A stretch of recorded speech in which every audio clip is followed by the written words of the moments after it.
ভাবুন তো, পৃথিবীর সবচেয়ে গোপন ও ভয়ঙ্কর রাষ্ট্রগুলোর একটি, যেখানে একজন নেতার মৃত্যু মানেই হতে পারে পারমাণবিক যুদ্ধ।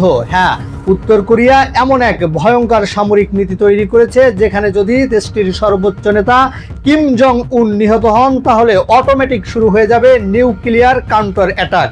বিশ্বজুড়ে এখন একটাই প্রশ্ন, এটি কি সত্যি ডেড ম্যান সুইচ, নাকি এটি শুধু বিশ্বকে ভয় দেখানোর নতুন কৌশল?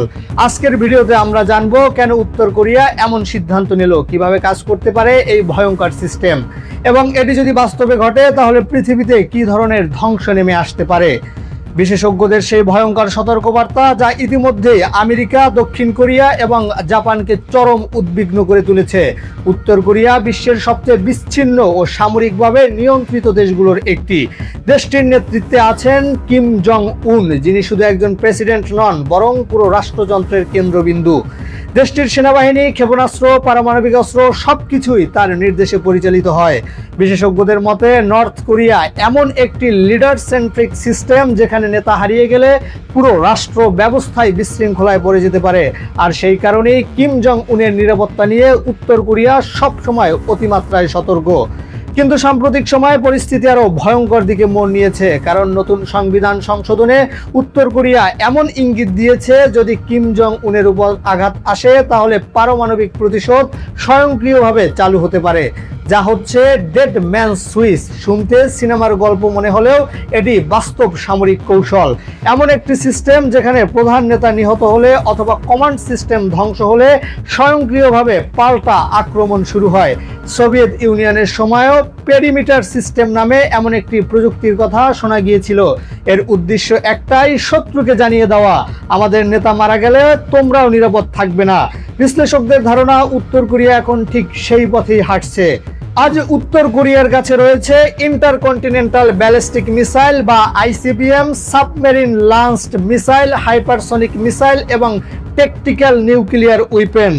তাদের হওয়াসং সিরিজের ক্ষেপণাস্ত্র আমেরিকার মূল ভূখণ্ড পর্যন্ত পৌঁছতে সক্ষম বলে দাবি করা হয়। অন্যদিকে স্বল্প পাল্লার ক্ষেপণাস্ত্র দিয়ে দক্ষিণ কোরিয়া ও জাপানকে মুহূর্তেই লক্ষ্যবস্তু বানানো সম্ভব। এখন প্রশ্ন হলো, যদি সত্যি স্বয়ংক্রিয় পারমাণবিক হামলা চালু হয় তাহলে প্রথম আঘাত কোথায় আসতে পারে? বিশেষজ্ঞদের মতে সবচেয়ে বড় ঝুঁকিতে রয়েছে যুক্তরাষ্ট্র, জাপান ও দক্ষিণ কোরিয়ার সামরিক ঘাঁটি, বিশেষ করে সিউল, যা উত্তর কোরিয়ার সীমান্ত থেকে খুব কাছেই অবস্থিত। মাত্র কয়েক মিনিটের মধ্যেই সেখানে হাজার হাজার গোলা ও ক্ষেপণাস্ত্র আঘাত হানতে সক্ষম। জাপানের ক্ষেত্রেও একই ভয় কাজ করছে, কারণ উত্তর কোরিয়া ইতিমধ্যে বহুবার জাপানের আকাশ সীমার উপর দিয়ে ক্ষেপণাস্ত্র ছুড়েছে। আর যুক্তরাষ্ট্র, তাদের ভয় আরো বড়, কারণ যদি আইসিবিএম ব্যবহার করা হয় তাহলে পরিস্থিতি সরাসরি তৃতীয় বিশ্বযুদ্ধের দিকে যেতে পারে। এখন সবচেয়ে বড় প্রশ্ন, উত্তর কোরিয়ার কাছে কি সত্যি এমন স্বয়ংক্রিয় সিস্টেম আছে? অনেক বিশেষজ্ঞ বলছেন সম্পূর্ণ স্বয়ংক্রিয় লঞ্চ সিস্টেম করা অত্যন্ত জটিল, কারণ এতে satellite communication, secure command network, AI based detection এবং হাইলি প্রোটেক্টেড মিলিটারি ইনফ্রাস্ট্রাকচার প্রয়োজন। তবে অন্য বিশ্লেষকদের মতে নর্থ কোরিয়া হয়তো পুরোপুরি স্বয়ংক্রিয় ব্যবস্থা না বানালেও একটি প্রি অথরাইজড রিটালিয়েশন সিস্টেম তৈরি করেছে। অর্থাৎ কিম নিহত হলে আগে থেকেই নির্ধারিত সামরিক কর্মকর্তারা তাৎক্ষণিকভাবে হামলার নির্দেশ কার্যকর করতে পারে। এই ঘটনার পর যুক্তরাষ্ট্র, দক্ষিণ কোরিয়া এবং জাপান তাদের যৌথ সামরিক মহড়া আরো বাড়িয়েছে।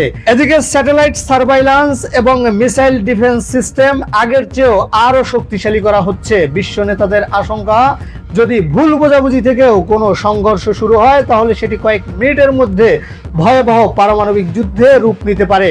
উত্তর কোরিয়ার এই নতুন নীতি শুধু একটি সামরিক ঘোষণা নয়, এটি পুরো বিশ্বের জন্য একটি ভয়ঙ্কর সতর্কবার্তা। কারণ এখন যুদ্ধের ভয় শুধু অস্ত্র নয়, বরং স্বয়ংক্রিয় প্রতিশোধ। যদি সত্যি এমন সিস্টেম সক্রিয় থাকে তাহলে ভবিষ্যতের যে কোনো সময় সংঘর্ষ মানব ইতিহাসের সবচেয়ে ভয়ঙ্কর বিপর্যয়ে পরিণত হতে পারে।